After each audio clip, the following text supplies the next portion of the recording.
Let's talk about the color blue.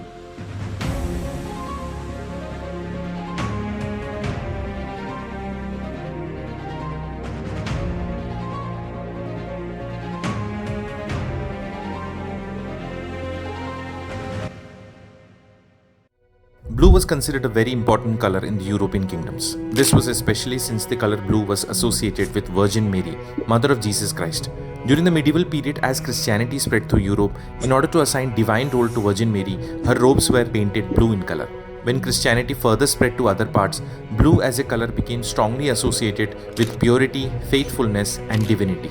For centuries, in order to bring out the blue color in paintings and murals, a rock named lapis lazuli was imported to the Western world from Afghanistan. Lapis lazuli was then ground to make a pigment named ultramarine. The lengthy grinding and washing process of lapis lazuli made ultramarine pigment quite valuable, roughly 10 times more expensive than lapis lazuli, the stone from which it comes from, and as expensive as gold. Because it was more expensive than gold, using ultramarine on a figure was a profound expression of devotion and honor. As a result of its cost, this precious blue was reserved for the most significant figures in a painting, with the Virgin Mary being the most important. Thus, the color blue in itself became highly valued in the ancient European world. But importing lapis lazuli from the mines of Afghanistan was difficult, and the process of creation of the ultramarine pigment expensive. In the 15th century, Europe found a new sea route to India, courtesy Vasco da Gama, thereby reducing their dependence on Arabs and other merchants. Several goods of India and the ancient world reached Europe through the newly discovered sea route. One of the most important goods which found an easy way into the hands of the Europeans was indigo. While ultramarine defined the sacred artistry of medieval Europe, the rise of global trade introduced indigo, which transformed the textile industry and reshaped economic and cultural landscapes. Indigo was historically used in the Indian subcontinent for the purpose of dyeing textiles and for painting murals. The leaves of the plant Indigofera tinctoria were processed and converted into a powdered form, which was then easier to transport. Indigo was derived from the Indigofera plant and was known in the Western world since ancient times because of a related plant named woad, which grew in the colder climate of Europe and was used to dye clothes in blue, despite producing a weaker dye. It was used by civilizations like the Greeks and Romans for dyeing textiles. The use of the better indigo from the Indian subcontinent was limited due to the trade being controlled by middlemen, particularly through land-based routes like the Silk Road, which made it expensive and less accessible. The discovery of new sea trade routes in the late 15th century, notably by Vasco da Gama in 1498, allowed Europeans to directly access indigo-producing regions, especially India, bypassing intermediaries like Arab and Venetian traders. This made the trade more cost-effective and increased the availability of indigo in Europe.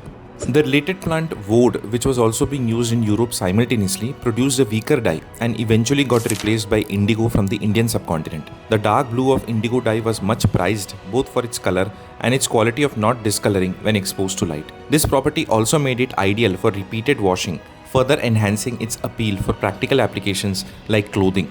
Napoleon's armies of the 19th century used blue uniforms, and indigo was a common dye for military uniforms due to its durability and vibrant color. As the textile industry expanded, the demand for indigo grew rapidly over time. As colonialism spread, more and more territories started coming under the direct control of European powers. Indigo required a warm, tropical or subtropical climate, which Europe lacked, which led colonial powers to establish plantations in regions like India, the Caribbean, and the Americas. In India, the British and French expanded indigo cultivation, particularly in Bengal and Bihar, where large-scale plantations were established in the 18th and 19th centuries to meet European demand. But when Europeans, especially plantation owners and colonial powers, reaped profits from the cultivation of indigo, the native population suffered. The peasants were forced to grow indigo on a portion of their land for British planters, trapping them in debt and prioritizing indigo over food crops, leading to economic distress and food insecurity.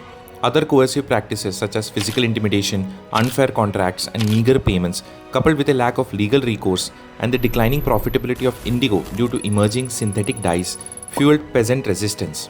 All this led to the Indigo Revolt of 1859 in Bengal, which involved attacks on planter factories. Interestingly, Indigo Revolt was the premise of the Bengali play Neel Darpan by Dinabandhu Mitra. Similar revolts occurred globally, including the Haitian Revolution, where enslaved workers on indigo plantations revolted against French colonial oppression, leading to Haiti's independence. The Culture tells of resistance in Java, where Javanese peasants opposed forced indigo cultivation under Dutch rule. Protests in South Carolina, where enslaved Africans resisted indigo plantation conditions. and uprisings in Guatemala, where indigenous laborers challenged Spanish colonial exploitation, all reflecting global resistance to coercive cash crop systems like indigo, though varying in scale and outcomes. The global indigo trade faced a significant shift in the late 19th century with the development of synthetic indigo by German chemist Adolf von Baer in the 1880s, commercialized by BASF, which drastically reduced demand for natural indigo from colonies like India, Java, and the Caribbean by the early 20th century.